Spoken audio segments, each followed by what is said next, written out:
Mais c'est vrai que je voulais en parler des Pelicans parce qu'on a beaucoup parlé pour l'instant pour dire que le fit n'est pas parfait avec les joueurs en place. Et je le pense encore. Mais mine de rien, on avait eu d'ailleurs une question d'auditeur là-dessus sur le spacing qui était pas si atroce que ça.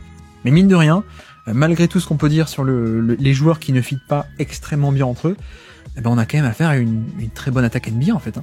Très bonne attaque NBA et même très bonne équipe tout court. Qui, tu vois, on a aussi beaucoup tapé sur Valanciunas qui, du coup, a des limites défensives, mais mine de rien, on a une attaque qui est top 10 et une défense qui est top 10, et même si on prend depuis janvier, ils sont un peu après le top 10, depuis toute la saison, mais depuis janvier, ils sont top 10 en attaque, et c'est vrai que je voulais un peu prendre le temps de décrire tout ça, parce que c'est pas des pièces qui fit toutes très bien entre elles. Et évidemment, vu qu'on voulait en parler, Ben Taylor l'a fait aussi dans son podcast, mais il y a un peu ce truc à la base de... il y a la Zion offense d'un côté et la Brandon Ingram offense de l'autre, pour caricaturer, mais surtout, c'est vrai que c'est deux profils qui ne fit pas extrêmement bien entre eux, parce qu'il y en a un qui est plutôt porteur de balle et qui donc a besoin de spacing, ou alors a besoin de partenaires de pick and roll en verticalité ou pick and pop, ce n'est pas Zion, et de l'autre côté, Zion, il a besoin de faux follets, il a besoin de shooter, il a besoin de cutter, ce que n'est pas forcément Brandon Ingram, qui peut faire des catch and shoot, mais c'est pas une menace catch and shoot énorme, et c'est pas non plus du mouvement dans le shoot, donc voilà, il y a un peu il y a ça, de base, ok, il y a Valanciunas aussi qui a un profil un peu imparfait, mais mine de rien, on a quand même pas mal de bonnes choses, sur un peu des séquences où justement ils sont les uns séparés des autres. C'est-à-dire que d'un côté, on a Zion et la Zion offense qui, quand malheureusement en début de match, parfois il est à côté de Valanciunas, il n'y a pas beaucoup de spacing, il ne peut pas driver, ok, mais il y a quand même pas mal de minutes aussi où tu l'as décrit, ce que j'avais sur ma fiche, j'avais exactement cette action que tu as décrite notamment, et c'est donc la fameuse action qu'on a décrit avec James Borrego, le ghost screen qui devient un flair, et il y a plein de petites actions comme ça qui sont en fait là pour la Zion offense, le point Zion, tu nous en avais parlé déjà, plein de petits écrans, des ghost screens, des pick and roll inversés avec un shooter qui vient poser l'écran et qui ensuite vient faire un pop, mais plein de petites actions comme ça pour spacing, plus on lance Zion et on se sert de sa menace au drive qui est assez fantastique. Donc il y a cette attaque d'un côté, et puis de l'autre, même avec Ingram, il y a mine de rien pas mal de choses qui sont faites pour compenser le spacing et le manque de spacing avec Valanciunas, et notamment Ingram, tout ce qui est comment est-ce que Ingram fait son attaque, c'est du pick and roll, déjà, premièrement, il est pas mal là-dessus. Il est aussi beaucoup utilisé poste haut et poste bas. On va le détailler peut-être tout à l'heure, mais parce qu'il a une bonne taille et que ça permet de débloquer son passing. Et puis, il y a aussi beaucoup de zoom action, en fait. C'est ça qui est très très bien dans cette attaque.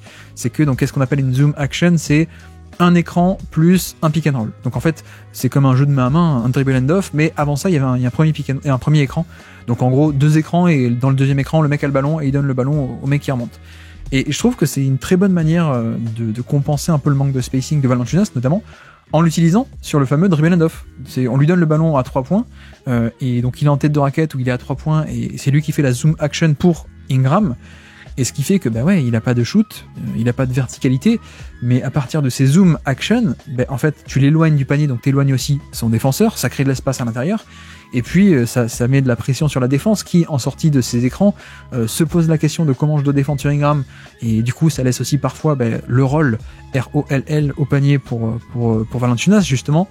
En plus d'ailleurs, dédicace à Tom qui nous parle beaucoup des no deep 3, c'est-à-dire tu tires mais sans le deep, sans baisser le ballon et pour shooter. Valanciunas c'est le meilleur de NBA sur les no deep dunk. Je sais pas si t'as vu ça, mais il chope la balle très haut et il la descend pas, il reste barre levée. Mais voilà, j'aime beaucoup aussi cet aspect des zoom action qui est développé pour un peu cacher le manque de spacing de Valanciunas, et ça marche beaucoup parce que le passing de Ingram est donc là-dessus. Et puis un autre truc qu'ils font beaucoup, t'as dû le remarquer aussi, c'est les fameux exit screen en fait. C'est que j'ai l'impression qu'une possession sur 2, ou même 2 sur 3, comment est-ce qu'on compense le manque de spacing, de ne pas avoir toujours des très bons shooters? T'as toujours quelqu'un qui, en fait, t'as 2 joueurs dans le corner, et imagine t'en as 2, et t'as celui un des deux qui pose un écran pour que celui derrière lui soit libre. Oui. Et il y a plein d'actions comme ça, tu sais, avec Herb Jones ou avec Najee Marshall ou des mecs comme ça qui n'ont pas de spacing, qui sont pas beaucoup espacés sur le terrain, mais juste en fait, t'as toujours ça côté faible, un peu c'est un automatisme, je pense, sur n'importe quelle action, on fait un exit screen, on fait un flare screen dans le corner, et on arrive comme ça à créer du spacing, en fait, non pas par des gens très espacés, mais en fait par des petits trucs et astuces, quoi. Ouais, mais en fait, ils sont, ce que tu décris là, c'est ces automatismes un peu, ils sont beaucoup en mouvement, les joueurs qui n'ont pas le ballon. Parce qu'en fait, les joueurs qui n'ont pas le ballon, ils ont vraiment jamais le ballon. En fait, c'est Brandon Ingram et Zion Williamson qui portent la balle. Parfois, bon, il y a un peu CJ McCollum qui porte un peu la balle, mais sinon, Herb Jones, Trey Murphy et tout, ils sont très habitués à jouer off-ball. Alvarado, c'est pareil, Naji Marshall aussi. Et en fait, ils savent un petit peu se céder entre eux pour s'offrir des positions. Et on le voit aussi sur des split action où en fait ils le font pour attaquer de la zone pas mal, où ils arrivent à donner le ballon au poste très bas à Zion Williamson. Et en fait de là, ils construisent un petit peu des actions.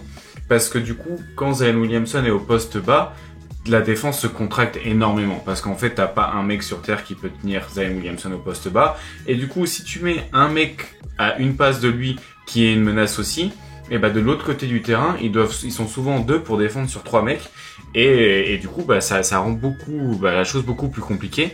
Et c'est là où Zion comme Brandon Ingram montrent aussi que ce sont des passeurs très capables, voire des bons passeurs aussi selon les situations.